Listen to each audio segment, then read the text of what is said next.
Last मोमेंटला दुपारी असं काहीतरी कॉल येतो, आज रात्री निघायचं आणि आज दुपारी असं कळतं की ऑस्ट्रेलियन क्लाइंबर होतं एक, आणि त्या क्लाइंबरला वर काहीतरी त्रास व्हायला चालू झाला.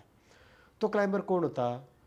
तर आम्हाला 8 जणांना सगळ्यांना मिळून जेवढा एक जेवायला टेंट होता ना, तेवढा एकट्याने टेंट फक्त राहण्यासाठी घेतला होता. बापरे. हां. आम्हाला 8 जणांना मिळून तो एक हिटर असायचा. संध्याकाळच्या टायमाला जेवताना त्यांनी त्याच्या टेंटमध्ये तो हिटर घेतला होता.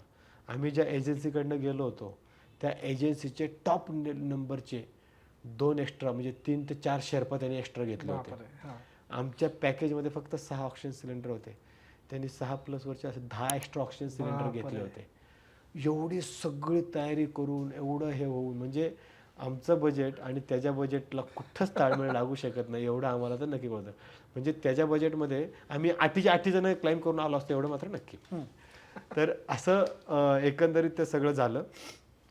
फायनली ज्यावेळेस आम्हाला निघायचे त्यावेळेस कळालं की त्यांचं नाव जशन होतं. जशन इज डेथ.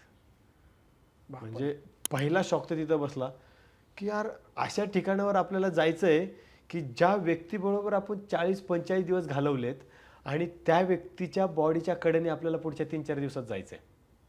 इमॅजिन करा किती डेंजर असेल आमच्यासाठी ते.